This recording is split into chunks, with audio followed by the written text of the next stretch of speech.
Imagine um homem instável, sombrio, perigoso e imprevisível. Um homem que não sorri para agradar, que não pede licença, que não tenta ser aceito. E agora imagine que, apesar de tudo isso, ou justamente por isso, mulheres se sentem inexplicavelmente atraídas por ele. Esse homem é o Coringa, e o que muitos ignoram é que o fascínio que ele exerce vai muito além da ficção. O chamado efeito Coringa não é sobre ser cruel ou desequilibrado. É sobre algo mais profundo, mais perturbador, uma ruptura radical com o comportamento de agradar, que desafia o arquétipo do homem que busca aprovação. Neste vídeo, vamos mergulhar em um fenômeno psicológico real, estudado por pensadores como Carl Jung, Nietzsche e Schopenhauer, e confirmado por décadas de observação empírica. Mulheres não se apaixonam por homens previsíveis e agradáveis. Elas se atraem por figuras autênticas, imprevisíveis e que não têm medo do conflito. Vamos explorar por que o cara legal é ignorado, enquanto o enigmático e rebelde se torna inesquecível. E mais importante, o que está por trás disso? Instinto? Psicologia profunda? Ou uma resposta inconsciente ao tédio da previsibilidade?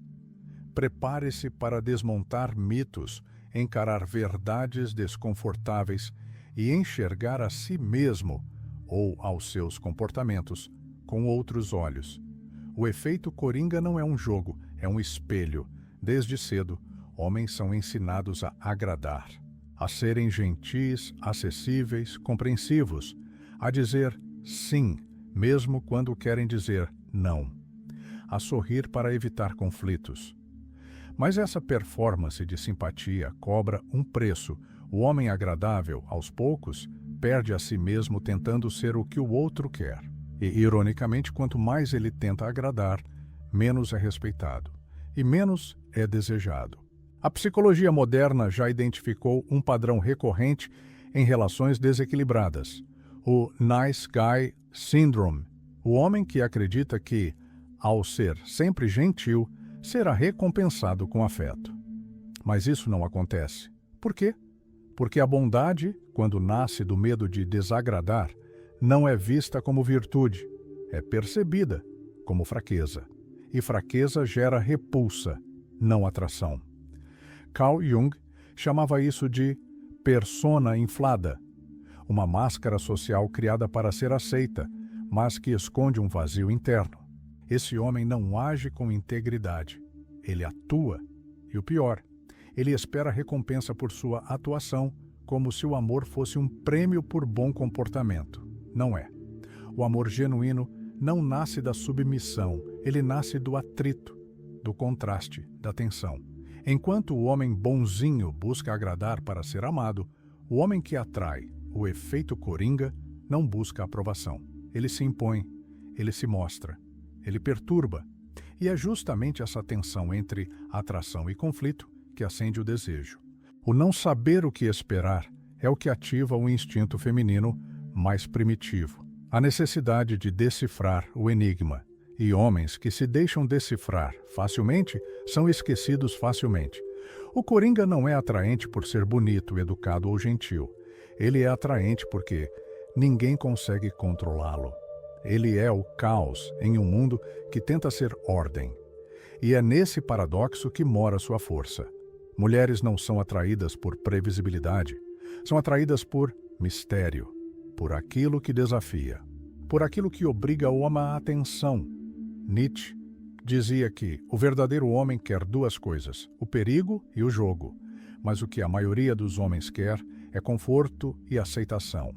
E, ao buscar isso, tornam-se entediantes.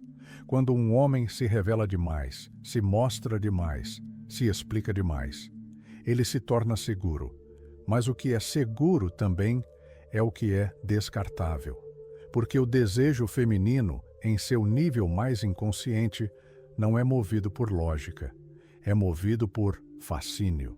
Carl Jung observou em seus estudos sobre o arquétipo do ânimos que mulheres se projetam emocionalmente em figuras masculinas que desafiam sua estrutura.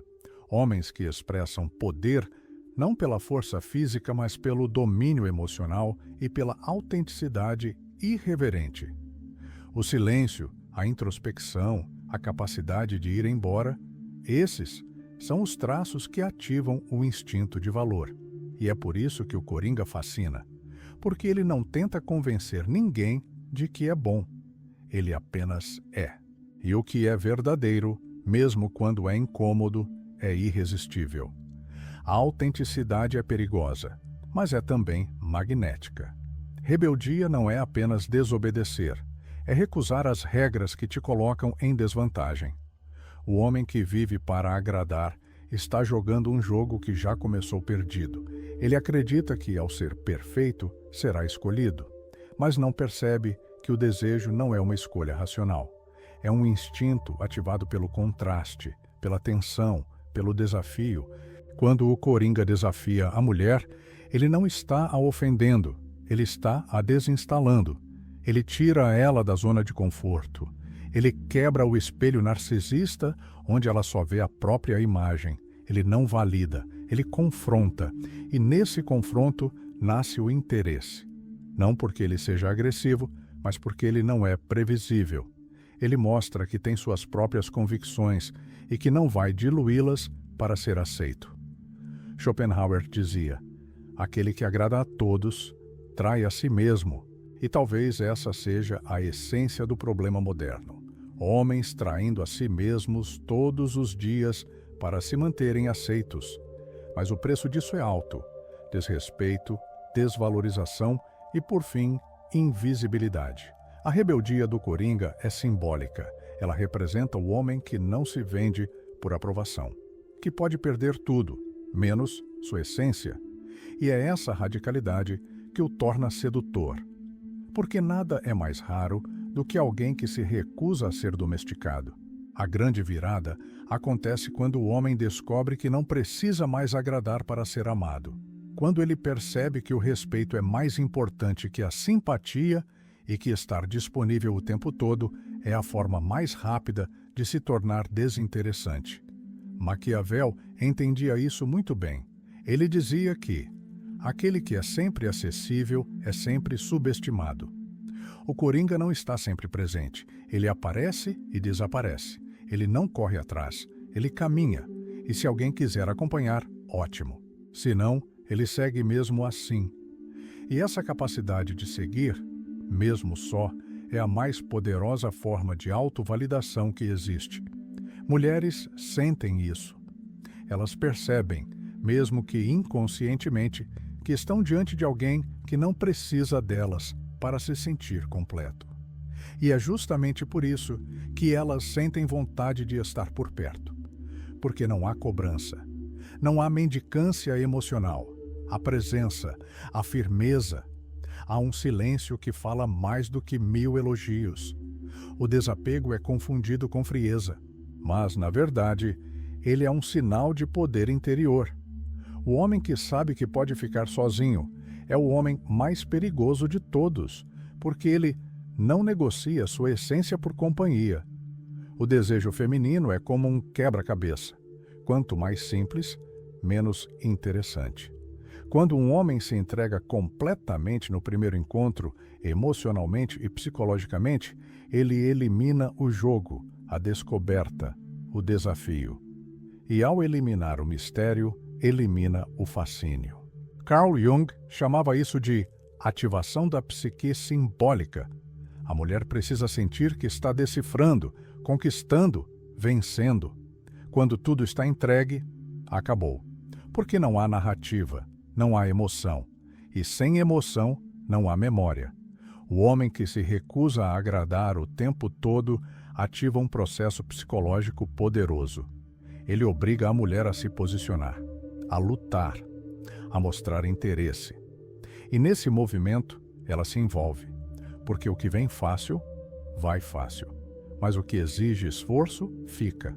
Cria raízes, cria memória. O Coringa não facilita, ele não oferece respostas prontas, ele não se explica. E é exatamente isso que o torna inesquecível, porque ele ativa na mente da mulher a necessidade de compreensão, mas oferece apenas fragmentos. E a psique, quando se engaja em um mistério, não descansa até resolvê-lo. No final, o que o efeito coringa nos ensina é simples, mas brutal. O verdadeiro poder está em não precisar ser escolhido. O homem que precisa agradar para ser aceito está sempre mendigando algo, mas o homem que é inteiro por si mesmo não implora, ele impõe. E essa imposição não vem da força, vem da presença, do silêncio, da consistência. Ele não precisa se explicar, ele não precisa correr atrás, porque ele se tornou o próprio prêmio. E quem é prêmio não corre. Espera. As mulheres, no fundo, não querem um homem que se curve, querem um homem que as obrigue a se levantar, que as desafie a crescer, que as perturbe, que as intrigue, porque o homem que não tenta agradar é o homem que obriga a ser vista. E talvez seja essa a maior lição. Quando você para de tentar ser escolhido, começa a ser respeitado. E quando é respeitado, o desejo é inevitável.